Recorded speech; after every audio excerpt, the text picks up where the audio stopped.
त्रय मुनिराजों को मेरा कोटि सा बारंबार नमोस्तु महाराज जी, नमोस्तु नमोस्तु। हे महाराज श्री, मेरा प्रश्न यह है कि हम सोते हैं तब हमें रात में सर्फ दिखते हैं और भरा हुआ पानी दिखता है, और जो लोग मर गए हैं वो जिंदा दिखते हैं, इसमें क्या दोष है महाराज श्री? आप शंका का समाधान कीजिए। देखिए, स्वप्न दो कारणों से आते हैं। एक वात पित्त कफ के दोष के कारण, और दूसरा कारण है आपके शुभ अशुभ की सूचना देने वाला।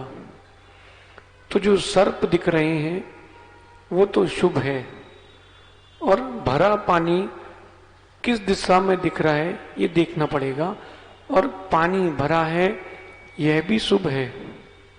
और जो मरे लोग जिंदा दिखते हैं, इसका मतलब जो आपके पूर्वज हैं उनके नाम पर आपके घर से कहीं ना कहीं कोई दान आदि का उपक्रम होगा।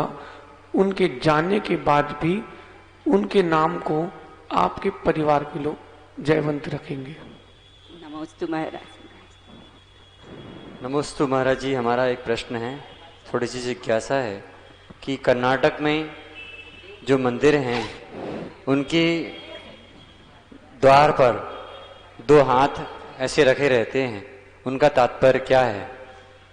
देखिए, कर्नाटक के प्रत्येक मंदिर के गेट के ऊपर दो हाथ लकड़ी के ऐसे बने होते हैं, ऐसे सिर्फ हाथ होते हैं, कोई दिखता नहीं है। वे हाथ सर्वांग यक्ष के प्रतीक हैं। जब कभी आप तिलोय परिणति ग्रंथ पढ़ें या समोशरण के वर्णन करने वाले किसी भी ग्रंथ को पढ़ें, तब आपको ज्ञात होगा सर्वांग यक्ष वो समोशरण के चारों द्वार पर खड़ा होता है और जीवों को बुलाता है, आइए आइए। तो वो उस बात के प्रतीक के रूप में जो जब भी ध्वजारोहण होता है तो सर्वांग यक्ष की स्थापना करते हैं, और जिनालय एक समोचरण है, वो अचल समोचरण कहलाता है। उसके प्रतीक रूप में वो दो हाथ इस बात के प्रतीक है कि आप आइए, इस स्थायी समोचरण में आइए और तीर्थंकर प्रभु के वंदना कीजिए।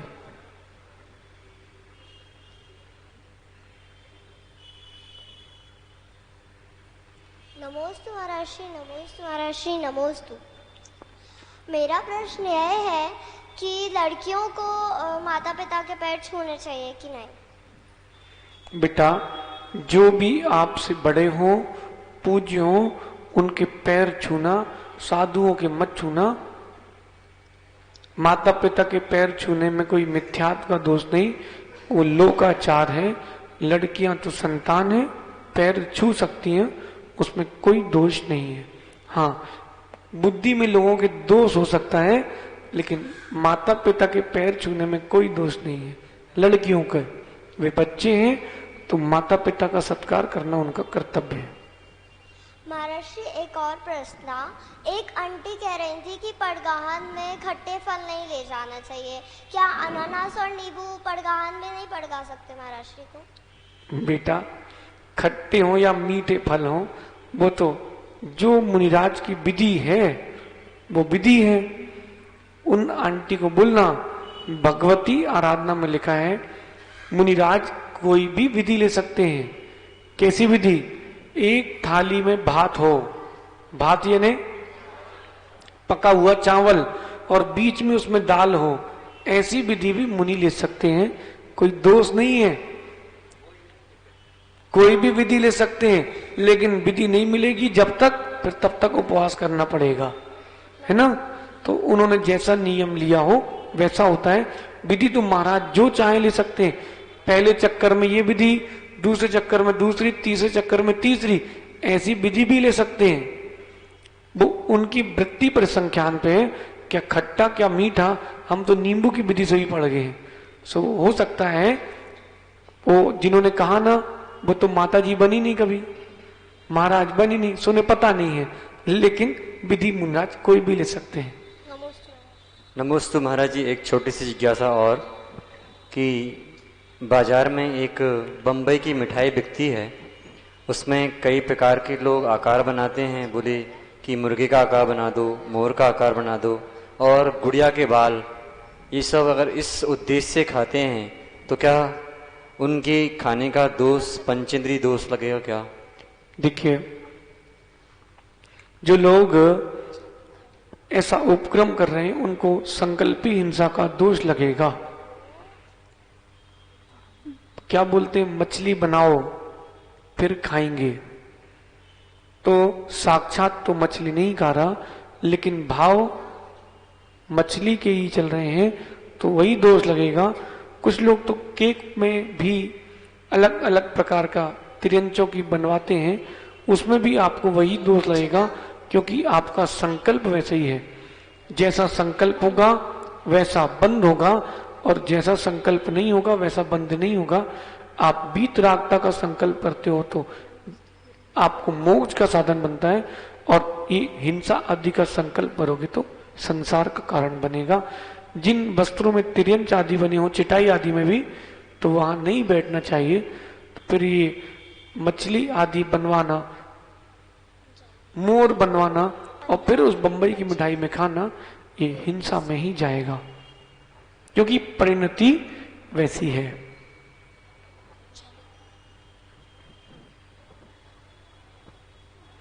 नमोस्तु महाराज जी, हमारा प्रश्न यह है कि बीजाक्षर का क्या मतलब है?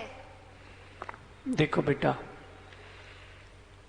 जिनमें पंच परमेष्टि की स्तुति होती है वो सब बीज अक्षर कहलाते हैं। जैसे ओम, ह्रीम, श्रीम, क्लीम, एम, ब्लूम, क्षमाम, छिमीम, छुमूम, ये सारे बीजाक्षर कहलाते हैं।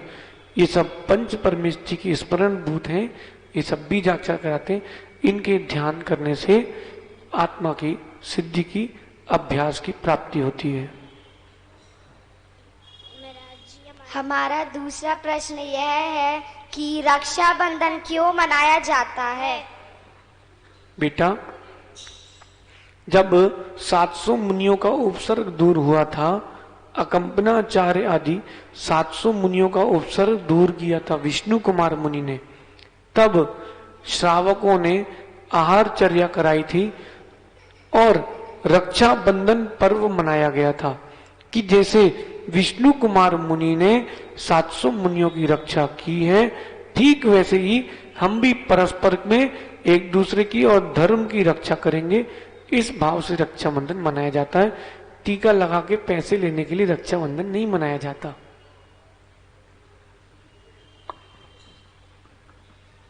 त्रय मुनिराजों को कोटिशाह नमोस्तु। हे महाराज श्री, कल एक प्रश्न आया था दीपावली से संबंधित, उसमें आपने बताया था कि जो अक्षत बचते हैं तो उसको घर ले जाना चाहिए, तो आप मंदिर के निमित्त से द्रव्य लाते हैं तो क्या वो निर्माल्य में आएगी? देखिए, निर्माल्य की परिभाषा समझिए। जो आप चढ़ा चुके हो वो निर्माल्य है, ठीक है? जो आप चढ़ा चुके हो वो निर्माल्य है। मंदिर के निमित्त से आप चावल लाए कि नहीं? कहाँ है अभी वो? आप एक बोरी चावल लाए मंदिर के निमित्त से, वो कहाँ है? अभी तो वो घर पर है। तो निर्माल का दोष लगेगा? लगेगा क्या? जो द्रव्य आपने भगवान को समर्पण कर दिए है, अर्घ चढ़ा दिया है, द्रव्य चढ़ा दिए, वो आपके लिए निर्माल्य के दोष का हेतु बनेगा। जो नहीं चढ़ा, निर्माल्य के दोष का हेतु नहीं है। आदि पुराण में भगवान जिनसेन स्वामी ने लिखा है, शेष अक्षतों का वर्णन लिखा है, मांगलिक रूप में होता है। और जब पंच कल्याणक होते हैं तो पंच कल्याणक में, पंच कल्याणक के अंतिम दिन जितने भी पात्र होते हैं उनके लिए जो प्रतिष्ठाचार्य और जिनके सानिध्य में पंचकरण होता है, उनकी सबके ऊपर पुष्प का छेपन करते हैं, अक्षत का छेपन करते हैं, इस बात के लिए कि हमारा जीवन मंगलमय हो, हमारी भी पंच कल्याणक हो। वो निर्माल नहीं आएगा क्योंकि आपने चढ़ाया नहीं है। और कोई कोई श्रीफल फोड़ते भी हैं दीपावली के दिन, तो क्या फोड़ना चाहिए? खाने के लिए फोड़ो, तो कोई बात नहीं। उसी समय जब दीप जलाते हैं उसी समय पर फोड़ते हैं। देखिए, अपनी अपनी परंपरा क्षेत्रीय है जीवों की। अगर बलि के रूप में फोड़ोगे तो हिंसा है।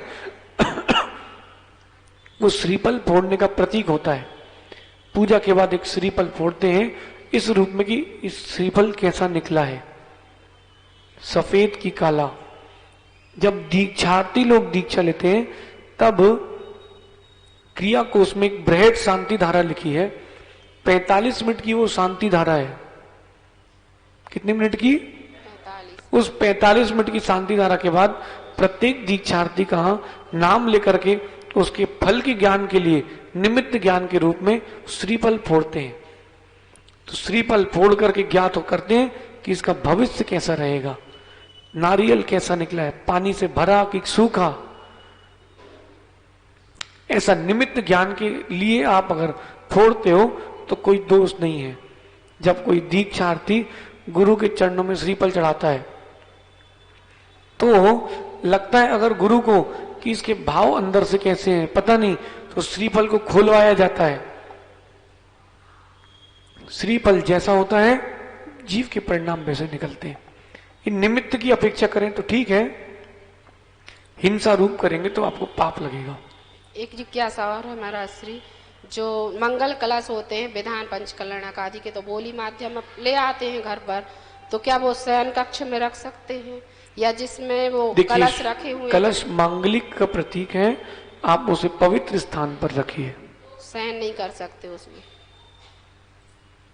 नमोस्तु महाराज जी। महाराज जी, मेरी जिज्ञासा ये है कि जब पर्युषण पर्व या मंदिर में कुछ भी प्रोग्राम होते हैं तो उसमें हम लोग नाटिका जो करते हैं, तो उसमें जैसे एक महाराज जी जबलपुर में मैंने किया था, मैं किसी की बेटी बनी थी और मेरी जो माँ बनी थी तो उनके पति का देहांत बताते हैं उसमें। महाराज जी वो विधवा हो जाती हैं, तो उन्होंने विधवा का रोल जो किया तो दूसरे दिन ही उनके पति की सही में मौत हो गई थी। तो क्या महाराज जी ऐसी नाटिका करने से हमारे जीवन में कोई प्रभाव पड़ता है? देखिए, नाटिका करने से कोई प्रभाव नहीं पड़ता। ये तो जीवों के संबोधन के लिए है। नाटिका जो है वो जो जिनवाणी में लिखा है, जो लोग पढ़ नहीं पा रहे, समझ नहीं पा रहे, वे अपने जीवन में उतार लें, इसलिए है। नाटिका से उनके पति का देहांत नहीं हुआ, वो तो नियोग था तो उसको आपने वहां लगा लिया। जैसे किसी जीव ने श्री जी की स्थापना की और श्री जी की स्थापना की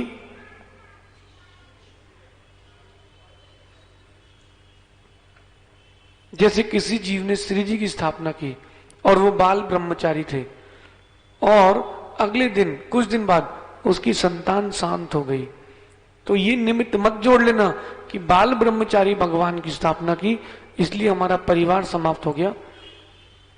ये तो सम्यक वर्धनी क्रियाएं हैं, इनसे आपके जीवन का कोई लेना देना नहीं है। हाँ, हम प्रतिबोध के लिए कर रहे हैं, किसी के हास्य आदि कराने के लिए ले रहे हैं। नाटिकाओं में आपका उद्देश्य क्या है वैसा बंद होगा, वैसा उदय आएगा। हमारा उद्देश्य पर को संबोधन देना है तो उसमें कोई दोष नहीं है। नमोस्तु महाराज। महाराज श्री नमोस्तु। ये क्वेश्चन भांजे का आया है दिल्ली से, आगम ने पूछा है कि महाराज जी ये जो अदर कास्ट वाले कहते हैं कि हनुमान जी की ब्रह्मचार्य व्रत था, शादी ब्रह्मचर्य व्रत था, और हम कहते हैं कि शादी हुई है, तो एक आदमी के दो रूप कैसे हो सकते हैं? देखिए, आगम तो अविसंवादी है। प्रत्येक दर्शन अपने हिसाब से, अपनी कल्पना से परमात्मा की पूजा करता है, जबकि सत्ता तो एक ही है। पर के विकृत रूप को देख करके परिणाम विकृत होते हैं। चाहे कोई भी जीव हो, आप नाम मत लो, किसी की भी अन्य दर्शन में कल्पना की हो। ऋषभ देव की आपके दर्शन में तीर्थंकर के रूप में कल्पना है और वेद ग्रंथों में उन्हें अघोरी माना है क्योंकि उनके बाल बढ़ गए थे। तो उनकी कल्पना है, कल्पनाएं सत्य नहीं होती। आप धर्म परीक्षा ग्रंथ पढ़ना। कौन सा? धर्म परीक्षा ग्रंथ पढ़ना, उसमें आपको सारी बातें स्पष्ट रूप से होंगी। ये माइक कहीं और भी चल रहे हैं, आपके प्रश्न का उत्तर हम बाद में देंगे। लेकिन उसका कहना ये है कि जैसे वहां पे लिखा हुआ है ये और यहाँ पे ये, तो हम कैसे माने कि क्या चीज सही है? यदि ये केस कोर्ट में जाता है तो वहां कैसे सिद्ध होगा कि क्या चीज है सही? देखिए, फिर तर्क से निर्णय होता है। किससे? तर्क से। आपके प्रश्न का एक ही उत्तर है।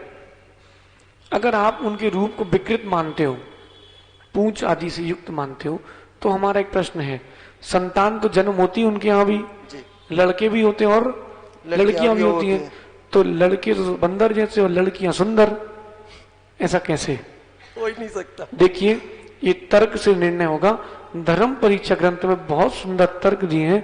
आगम को कहना आप धर्म परीक्षा ग्रंथ पढ़ो, सोलापुर से प्रकाशित है, आचार्य अमित गति स्वामी का, आपकी सारी जिज्ञासाएं समाप्त हो जाएंगी। नमोस्तु गुरुदेव, नमोस्तु। नमोस्तु महाराज जी, मेरी जिज्ञासा ये है कि जैन मत के अनुसार इस सृष्टि का निर्माण कैसे हुआ है और दुनिया में सबसे पहले कौन आया? देखिए, ये सृष्टि अनादि निधन है, क्योंकि जिसका निर्माण करते हैं उसका विनाश होता है। ये मंदिर बना है ना कि पहले से था, है? तो इसका विनाश होगा। जो अकृत्रिम चैत्यालय हैं वे कभी बनते नहीं, उनका विनाश नहीं होता।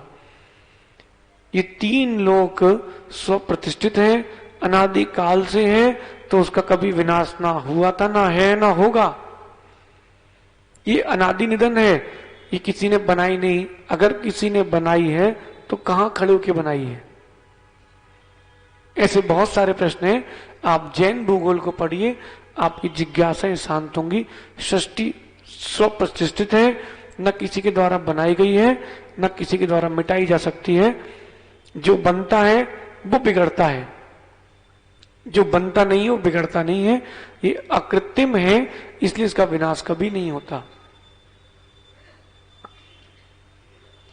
हे गुरुवर, नमोस्तु नमोस्तु नमोस्तु। हे गुरुवर, मेरे मन में यह जिज्ञासा है कि जो चीज जमीन में होती है वह जमीकंद होती है, और मूंगफली भी जमीन में होती है, फिर वो जमीकंद में क्यों नहीं आती? देखिए, कृपया समझाइए। कंद का मतलब होता है जो एक शरीर हो और अनंत जीव उस एक शरीर के स्वामी है, वो कंद कहलाता है। जमीन के अंदर होने वाले कंद जमी कंद कहलाते हैं, ठीक है। और जो मूंगफली है उसमें कोटर होता है, उसके अंदर मूंगफली होती है। तो वो जो मूंगफली होती है कोटर के अंदर, वो जमी कंद नहीं है, क्योंकि वो कंद नहीं है। कंद क्या है? जिस वनस्पति के एक ही शरीर हो और अनंत जीव उसके स्वामी हो, वो वनस्पति कंद में आती है। जमीन के अंदर तो बहुत सारी और भी चीजें होती हैं, वो सभी कंद में नहीं आएंगी। अब ये मत बोलना आप कि पेड़, आलू आजकल बाहर भी उगने लगे हैं, ऐसा नहीं होगा। जो निगोदिया सजीव के शरीर से युक्त है वो कंद है। इसलिए मूंगफली में एक लकड़ी, एक पतला सा कोटर आता है, फिर उसको खोल करके आप उसमें से दाने लेते हो, जमी कंद नहीं है। और मेरा श्री सिंघाड़ा और पिंड खजूर में भी दोष है? देखिए, सिंघाड़ा भक्ष्य है, उसमें कोई दोष नहीं है, लेकिन बहुहिंसक होने के कारण उसे नहीं खाना चाहिए।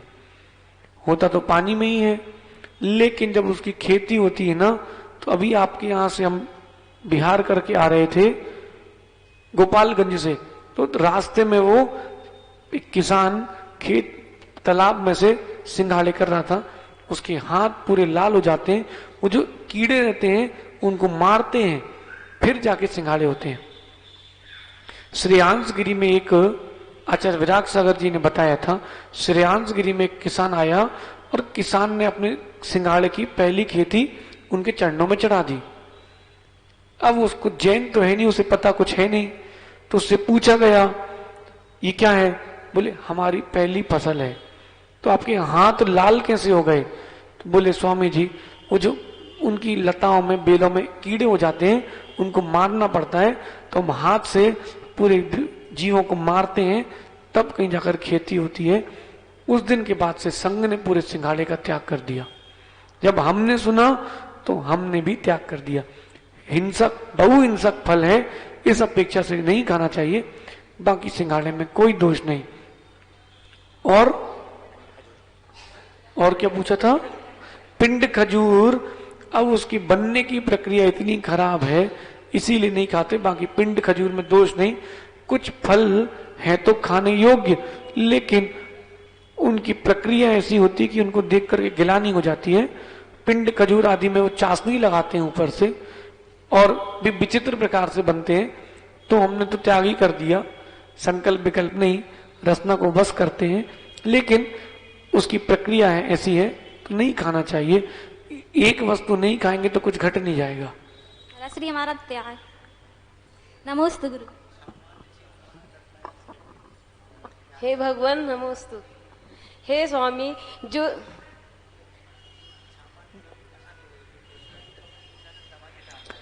देखिए कीटनाशक, इनका प्रश्न है कि कीटनाशक दवाइयां तो अन्य वृक्षों में भी डाली जाती हैं, लेकिन कीटनाशक दवाई नहीं डालना चाहिए, ये बात स्वीकार है, लेकिन वहां साक्षात जीवों को पकड़ पकड़ के मारते हैं और बहुहिंसक है, इसलिए नहीं खाना चाहिए। कीटनाशक तो डालना ही नहीं चाहिए, बिना कीटनाशक के भी फल सब्जियां होती हैं, अगर ऐसा मानोगे तो आप कुछ नहीं खा पाओगे। हे भगवान नमोस्तु। जो श्रावक त्रिकाल वंदना करता हो और छठावश्यक का पालन करता हो और निरंतर मुनियों के आहार देने की भावना रखता हो, उसको इसका क्या फल मिलेगा? अगर वह सम्यक दृष्टि है तो वह वैमानिक देव बनेगा, न स्त्री बनेगा, न नपुंसक बनेगा, न तिर्यंच बनेगा।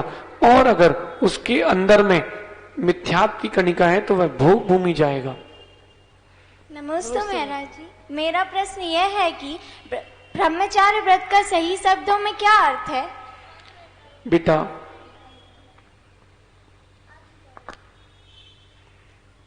मन वचन काय से अब ब्रह्म के भावों का जो अभाव है वो ब्रह्मचर्य है। परस्पर में जो आपसे अधिक उम्र वाले हैं उनको आप पिता के तुल्य देखो, जो आपके हम उम्र हैं और छोटे हैं उनको भाई की दृष्टि से देखो। ये ब्रह्मचर्य की सबसे संक्षिप्त परिभाषा। जो मन में विकारी परिणाम है वो अब्रह्म भाव है।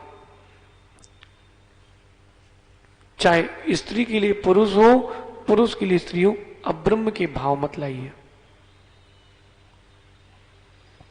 नमोस्तु महाराज नमोस्तु। मेरा प्रश्न यह है कि गौतम बुद्ध और गौतम गणधर एक हैं क्या? गौतम बुद्ध अलग हैं, वो भगवान महावीर के पहले जन्म ले चुके थे, समकालीन है, और गौतम गणधर स्वामी भगवान महावीर स्वामी के प्रथम गणधर है। नमोस्तु महाराज। नमोस्तु गुरुवर नमोस्तु। महाराज श्री, माँ को बच्चों की प्रथम पाठशाला कहा गया। माँ तो अपने बच्चों को पूरे अच्छे संस्कार देती है, छोटा भी है तब भी, लेकिन बच्चे तब भी जिद करते, ग्रहण करते, बाद में माँ को ही दोष दिया जाता है, ऐसा क्यों होता है? दो बातें हैं, एक तो उनके स्वावर्ण कर्म का अच्छे उपसम है, उनकी वैसी योग्यता है, और दूसरी बात कहीं ना कहीं संस्कारों का प्रभाव भी पड़ता है। कहीं ना कहीं संस्कारों का प्रभाव भी पड़ता है। बच्चे भटक सकते हैं, लेकिन आपके संस्कार होंगे तो वो रुकेंगे। बच्चों को आप मित्र मान के शिक्षा दीजिए।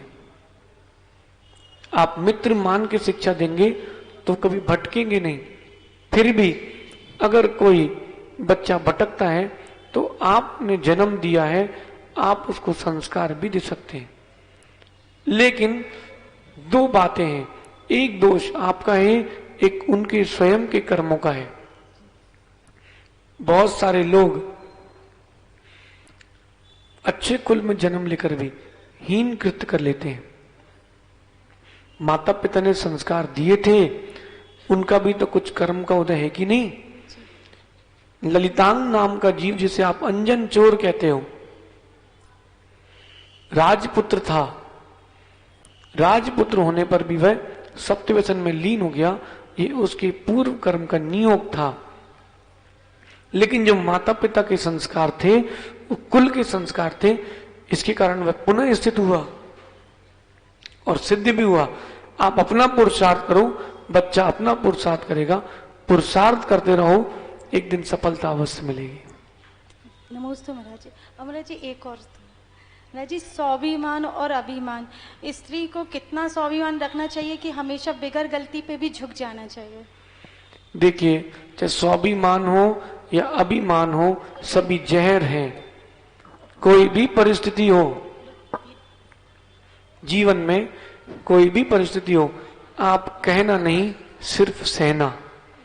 क्योंकि हमें कसायों को समाप्त करना है, कर्मों को समाप्त करना है। पर्याय का संयोग मानना, किसका? पर्याय का संयोग मानना, लेकिन आगे संयोग ना हो, इसलिए शांत भाव से सहन करना। स्वाभिमान को मत देखिए, आप तो देखिए कि अगर कसाय भड़कती गई तो अनंत पर्याय हमारी भटकेंगी। इसलिए आप तो सहना, कहना कुछ नहीं। कुछ भी, कोई भी परिस्थिति हो, उन परिस्थितियों में आप शांत भाव से रहना। ये मत सोचना कि क्या ये पर्याय सहने के लिए है, मन में एक ही भाव लाना, अगर मैंने ये कर्म नहीं किए होते तो मैं स्त्री नहीं बनती और यहां जन्म भी नहीं लेती। अगर ऐसा भाव रहेगा तो नियम से आपके अंदर समता का प्रवाह होगा। कभी भी जीवन में कोई भी परिस्थिति हो, आप तो अपने ऊपर ही गलती लेना। क्या सोचना, गलती किसी की नहीं, गलती मेरी है, मैंने ही पंचम काल में जन्म लिया है। क्या सोचना, गलती किसी की नहीं, गलती मेरी है कि मैंने ही पंचम काल में जन्म लिया है। ये भावना रहेगी तो समता रहेगी, और कहीं भावना विपरीत हो गई तो कसायिक परिणति आएगी और भव भवांतर तक प्राप्त होगी। इसलिए कहना कुछ नहीं, सिर्फ सहना। ओम नमः सिद्धेभ्यः।